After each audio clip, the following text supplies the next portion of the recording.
Hi everyone. So today we will cover add one to a number represented as linked list. I am Shreyaans Jain. A number is represented in linked list such that each digit corresponds to a node in a linked list. Our task is to add one to it. Let's build the intuition.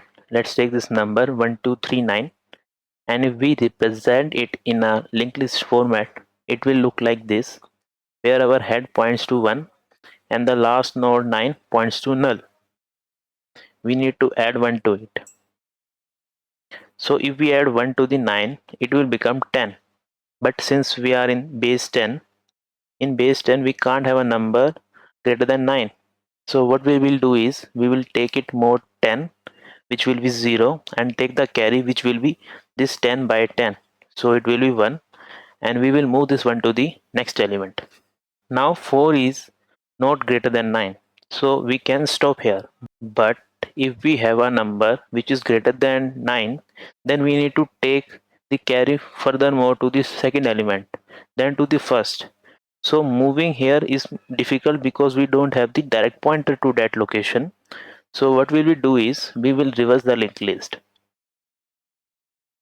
Let's take one more example to understand it more better. We have this number 99. It will look like this as a linked list format. We need to add 1. So as we discussed in the last example, we will reverse this linked list and then start adding 1 to this element. So adding 1 to the 9, it becomes 10, and we will move the carry 1 to the next element. So it will become 10 and this becomes 0. Here this 10 is also greater than 9, so we need to move the carry from here to the next element, but we don't have any next node. So what we will do is, we will create a new node and add 1 to that element. So after adding, it will look like this. To keep the same direction of the pointers, we will return the reverse linked list, not this linked list. So what we learned, we will reverse the linked list so that we can move easily, add the 1, and if the carry exists, move to the next. And at last, we will return the reverse linked list because we want to keep the same direction of the pointers. So this is our pseudo code. We reverse the linked list, we have a carry 1, and we start with the head element.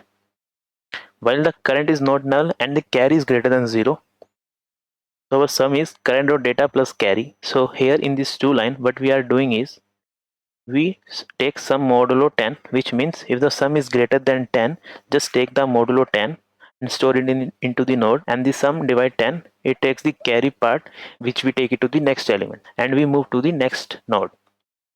And if after all of this, if the carry is still greater than 0, we need to create a new node with the value of carry and attach to the last element, and then at last we return the reverse linked list.